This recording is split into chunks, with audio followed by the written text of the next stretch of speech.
Olá, então, continuando nossos direitos de família e partilhas de bem, vamos conhecer agora então cada regime. O nosso Código Civil, ele então traz regras gerais quanto aos regimes de bens. Então nós temos 4 regimes de bens e um misto em que eu posso aí diversificar entre os 4 regimes.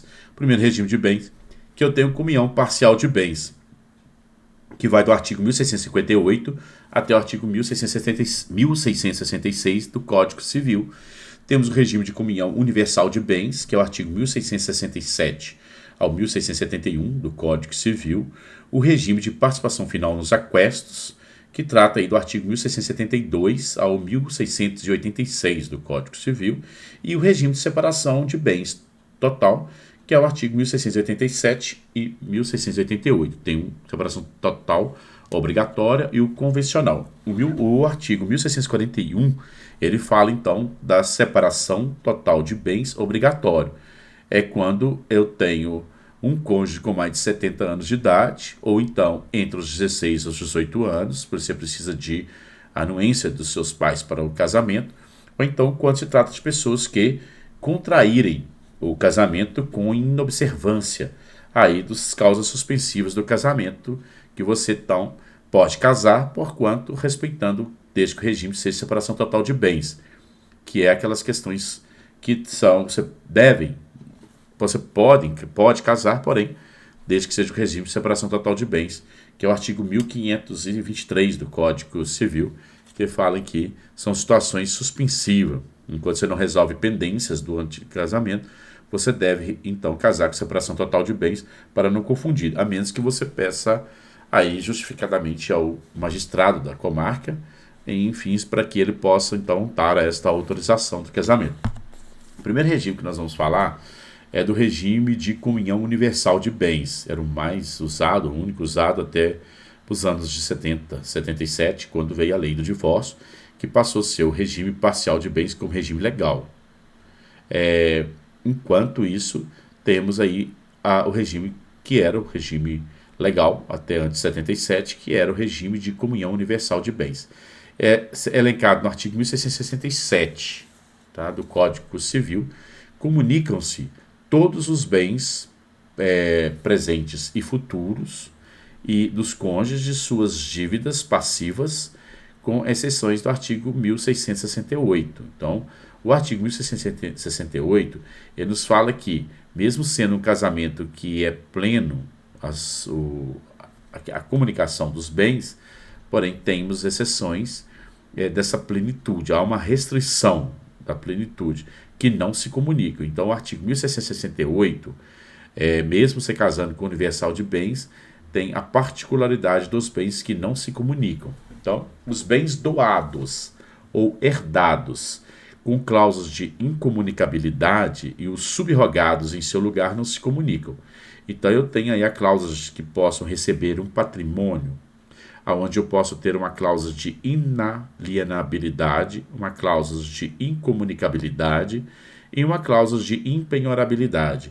Havendo cláusulas restritivas, mesmo eu casado com o regime universal de bens, este bem não se comunica com o meu divórcio, em razão de que quem o doou quer a restrição do bem, que o bem seja ressolúvel, não se comunica com o meu divórcio, mesmo eu casando com o regime universal de bens.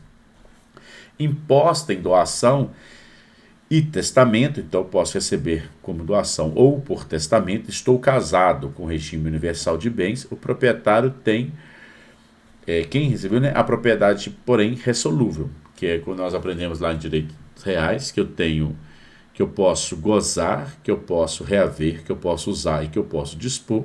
Tem restrições aí nas questões da disponibilidade desse bem, a comunicação dele, porque é para ele incomunicável. Eu tenho restrição na hora do meu divórcio para se comunicarem. Ocorrem bens imóveis e bem móveis, tá? Em ações de imóveis, é o artigo 247 da Lei 6.015/77. É de natureza jurídica. Então, é a incapacidade do proprietário vincular a pessoa e não o imóvel por causa do regime de casamento que ele tem, e também não alienar, de não fazer dele, não alienar, que é inalienável, a indisponibilidade deste imóvel real do bem. Então, gravem o bem em ônus reais, que ele não pode se comunicar, não pode se alienar. Eu tenho a restrição desse bem aí. Então, a duração vitalícia desse bem, dessa natureza, ao beneficiário, isto é, uma geração, não podendo ser ad eterno, passar por todas as gerações. É a razão que esta está sujeita aí ao termo, a morte do beneficiário. Então, senão nós teríamos aí depois uma linha tramitaria dentro de um conceito de que eu ia restringir aí o comércio dos bens, se eles fossem ad eterno. Então, a questão, quando eu tenho uma cláusula de inalienabilidade, incomunicabilidade, impenhorabilidade, não se comunica no meu casamento, mesmo sendo com regime universal de bens, mas não passa de gerações para gerações, não é ad eterno. Na próxima geração será quebrado em razão de que, para não haver aí uma questão de restrição de propriedade ad eterna. E a duração temporária perdura por tempo inferior à vida do adquirente. Tá? Depende do cumprimento do termo das condições que foram colocadas dentro desta incomunicabilidade desse bem. Cláusulas de incomunicabilidade, essa cláusula impede que o bem se comunique com o outro cônjuge no divórcio. Então, mesmo casado com o universal de bens, esse bem não vai se comunicar para fins de divisão. O outro cônjuge não será meieira desse bem. É simulado no artigo, a súmula 49 da STF, que fala a nossa, hoje está difícil. Inalienabilidade implica automaticamente com a impenhorabilidade e a incomunicabilidade. Então, se eu coloco uma cláusula que ele é inalienável, intrinsecamente ele não pode ser nem penhorado e nem se comunicar. Se você não pode vender, então ele não vai se comunicar e também não vai poder ser penhorado. É uma questão intrínseca, você não precisa colocar as três cláusulas. Você basta então se colocar a cláusula que é inalienável, que intrinsecamente, conforme a súmula 49 da STF, já simulou ao dizer que essa cláusula intrinsecamente já se impõe a questão de comunicabilidade e impenhorabilidade.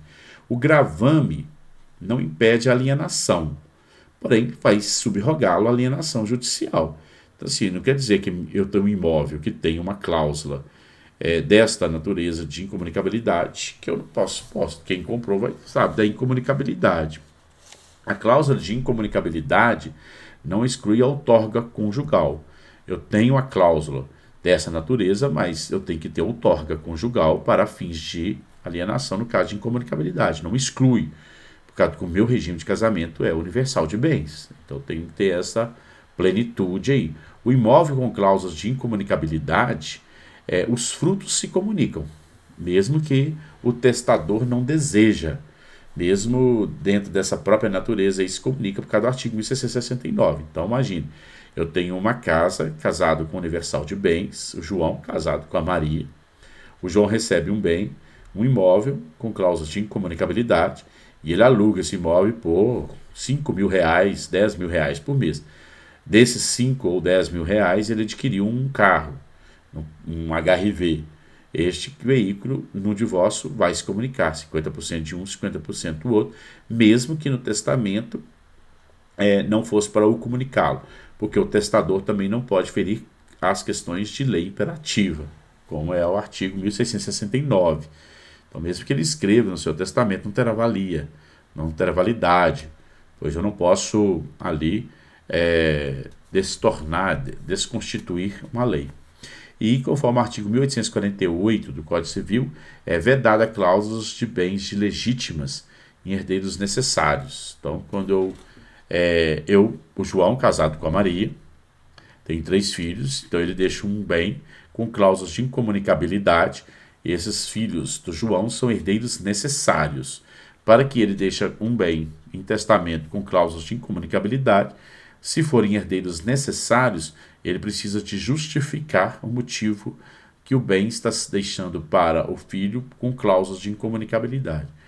As justificativas seriam questões bem plausíveis. Por exemplo, o filho seria uma pessoa que tem problemas em administração de seus bens por ser pródigos, mas não foi interditado por essa natureza, ou então é uma pessoa de grandes desprezos para a vida e pode ficar ali sem nada, uma pessoa que gosta de questões de usos de droga, uma questão justificável, não simplesmente porque quer ter a cláusula de incomunicabilidade, tá?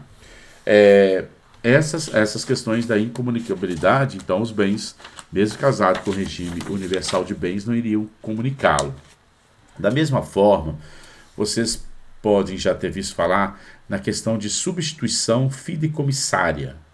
Tá? Então, o artigo 1951 do Código Civil fala dos bens fideicometidos. Fideicometidos são os bens descritos no artigo 1951 do Código Civil.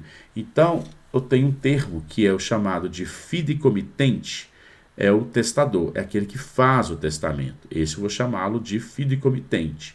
Eu tenho o fiduciário, que é a pessoa de confiança do testador, para cuidar do meu patrimônio, para cuidar do patrimônio, quando do óbito. Propriedade em condições resolutivas, conforme artigo 1359 do Código Civil. Então, veja bem, então eu tenho o fideicomitente, que é o testador, aquele que vai fazer o testamento com a cláusula fideicomissária. Tá? Eu posso fazer esses testamentos em condições, inclusive, para quem ainda vai nascer. Tá? E o fideicomissário é aquele que vai receber por morte do fiduciário, tá? Que é a pessoa de confiança, ou realizadas certas condições, ou decorre do tempo estabelecido. Então, vamos para um exemplo. Então, o fideicomitente é um testador, tá? Ele deixa uma casa de morada numa certa cidade. Então, deixa uma casa de morada, perfeito? E aí o fiduciário é a pessoa de confiança dele. Então ele diz para o fiduciário, olha, eu ao falecer, ao testamento com as condições da fideicomissária, eu estou te elegendo como fiduciário, você vai cuidar deste bem. E vai poder ali, então, fazer o trabalho todo da questão. Só que você tem uma propriedade ressolúvel, não é uma propriedade plena. Pode até vender. Quem comprar sabe das questões fideicomissárias deste bem. E eu estou deixando para alguém, pode ser filho, netos, ou então até terceiros, que eu tenho, então, como chamado de fideicomissário. Então, vocês entenderam. O fideicomitente é o testador, o fiduciário é quem recebe esse bem de confiança dele para cuidar por certo tempo ou condição, e o fideicomissário é aquele que vai receber, em definitivo. Recebe por morte do fiduciário. Então, deixa essa casa. Então, João, imagina João, ele deixa uma casa que o fiduciário é que vai cuidá-lo. Na morte do João, ao esse testamento, se abre essas questões. Então, o fideicomissário vai saber, olha, você só pode ter essa propriedade plena, você só vai ter essa propriedade, você só vai ter adquisição quando você tiver certa idade, ou quando você formar em certo curso. Então, assim, eu tenho condições, ou então tenho tempo. Só depois de tantos anos, que você, 50 anos, 60 anos, aí você vai ter essa propriedade. Perfeito? Então, a modalidade de fideicomisso é vitalício, a substituição ocorre com a morte do fiduciário. Perfeito? A termo, o momento prefixado do testador, então, eu posso, o fideicomitente, ele pode dizer assim, olha, você, fideicomissário, só vai receber quando o fiduciário falecer. Ok, então vamos esperar que ele faleça para eu adentrar para essa propriedade, essa casa, como está sendo nosso exemplo. Vitalício, então, substituição ocorre com a morte do fiduciário, eu posso ter a termo, é o momento prefixado do testador, quando eu formar em medicina, formar em direito, formar em engenharia, coisas dessa natureza. E a condicional, condição resolutiva, é uma condição que determinou para que eu possa. O testador, que é o fideicomitente, perfeito, pode nomear fiduciário, que é a pessoa de sua confiança já existente, e indicar como fideicomissário, que é o que vai receber, a prole, que ainda vai ter, nem existe essa criança. Então eu deixo para alguém quando o filho dele nascer. tem que esperar. Qual que é a condição? O filho dele nascer. É o artigo 1952, parágrafo único lá do Código Civil. Então, pode ser até para um que ainda vai nascer. Então, eu deixo para um fideicomissário, que na verdade a propriedade será de quando o seu filho nascer, é do seu filho. Vai ter que produzir ao filho. Aí, como nós já dissemos em aulas anteriores que filho não há diferença para a Constituição Federal, conforme o artigo 226, então qualquer condição de filho, que seja ele heterólogo, homólogo, de adoção, enfim, em qualquer condição, não podemos aí discriminar a questão de filho, perfeito? Então, os bens gravados de fideicomisso não se comunica com o cônjuge do fiduciário, perfeito? Razão da transmissão do fideicomissário. Então, se eu sou casado em comunhão universal de bens e este fiduciário tem ali um patrimônio que tem a questão aí dos gravames do fideicomisso, eu venho a divorciar, não vai se comunicar, porque na verdade eu tenho uma propriedade ressolúvel. Então, por isso que ela não pode se comunicar no regime de universal de bens, que eu tenho condições que alguém vai ficar com esse bem. E do fideicomissário, em razão das condições ou termos que tem, como já expliquei para vocês. Realizando a condição do fideicomissário, o bem se comunica. Então, se imagine quando o fulano ele vier, então, a ter um filho, e o fulano vem a falecer. Então, quer dizer, vai ficar para quem? Este bem. Não tenho nenhuma dúvida que, nessas condições, fica para o fiduciário. Então, imagine, o fideicomitente fala assim, ô fiduciário, guarde esse bem até que o fideicomissário venha formar em medicina, ok? O fideicomissário está esperando formar em medicina, aí ele vem a óbito. O bem fica para quem? Para o fiduciário, porque aí a cláusula, as condições que eram para ser cumpridas não serão nunca mais, porque ele faleceu. Aí sim, se eu estiver casado com comunhão universal de bens, esse bem vai se comunicar. Mas se eu venho a divorciar, eu tenho uma cláusula, eu tenho uma condição de um bem, eu sou o fiduciário, aonde que as condições ainda não foram resolvidas junto com o fideicomissário, que seria formar, por exemplo, em medicina, esse bem não se comunica no meu regime, no meu divórcio. Questão muito plena e natural para se entender. E se o fideicomissário renunciar ou morrer, como eu disse para você, antes do fiduciário, a propriedade vai se consolidar aí e passa a se comunicar neste caso, perfeito? Aí passa a ter a comunicação dela plena, como nós já ouvimos. A gente fala do próximo regime de casamento, na próxima aula a gente se encontra.